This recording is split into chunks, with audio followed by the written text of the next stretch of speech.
About 40 years ago, the people who lived in our house planted a blue spruce tree in the U of their driveway to shade the house and to be pretty, to be a nice thing to look at out the window. And over the years it grew and it towered over the house. It grew to be about 40 or 50 feet high, about a foot and a half wide at the trunk.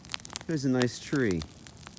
And then a disease came along a few years ago, killed the tree, and this morning a tree service cut it down, chopped it up, and now I'm burning it tonight.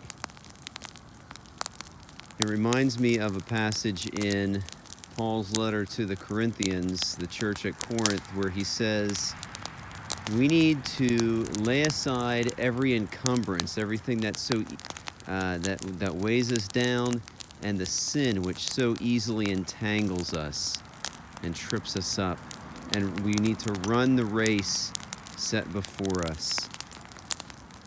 This tree had to be cut down and burned because it no longer served its original purpose.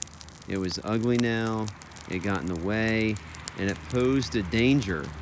In a heavy windstorm, it might fall and hit the house and cause damage.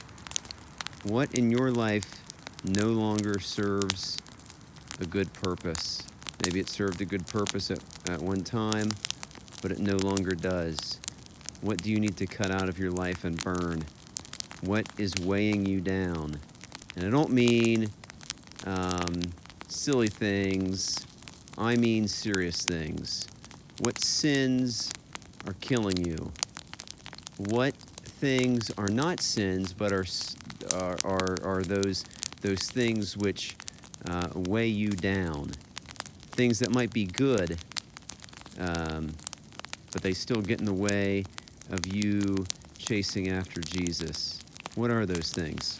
Boyfriend, girlfriend, sports, Fortnite, chess, I don't know. I don't know what those things might be for you. For each of us, they're different. Might be fear, might be pride, might be lust. I'm speaking to you, but I'm also speaking to myself.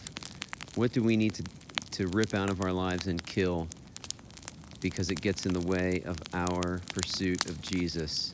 It's a serious question that we need to answer and we need to do something about. It's Easter. We're reminded of the sacrifice that Jesus made to bring us near God, to destroy the power of our sin.